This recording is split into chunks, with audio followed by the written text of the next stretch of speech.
Plastic surgeons at Allegheny General Hospital just accomplished a first in our area.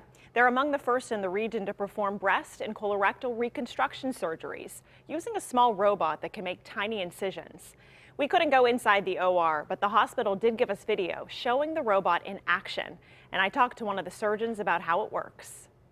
What does this robot look like?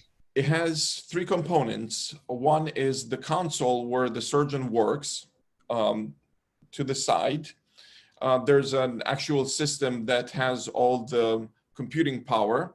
And then by the patient's table is the actual machine that has several arms. It kind of looks like a big spider that when you unfold the arms, you're able to use those arms to use the equipment to do the procedure. Who are the patients in the Pittsburgh area that will be able to benefit from this technology? So far, I have used it on colorectal patients as well as breast cancer patients.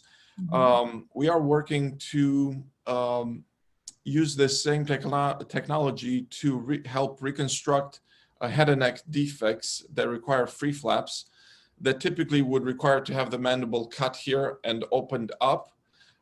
In order to avoid that, we use the robot because it has small arms and small skinny instruments that we can inset the flap that we take from somewhere else on the body to inset it into the defect. So it would save a big open incision on the face. Yeah, can you describe the difference between when you're talking about open versus not open, or like how does the incision size determine pain after surgery? Imagine that you have an incision on your belly that's 1 centimeter or less versus one that's about 20 centimeters. That has to go through all the layers of the abdomen.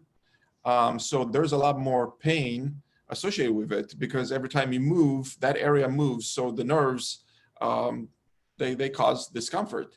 Mm-hmm. At the same time, there's also a risk of hernia developing when you have a big open incision that goes from the sternum all the way down to the pubic bone. Now, with small incisions, as we do during laparoscopic or robotic surgery, the chances of hernia are none because it's 1 centimeter, and the pain is much less because you're not damaging structures as much. So the discomfort is much, much less. Plus, Pittsburghers will just be happy to hear that it could mean less painful recoveries. That is true. So we've noticed the very first patient that we did ended up staying in the hospital for only 3 days.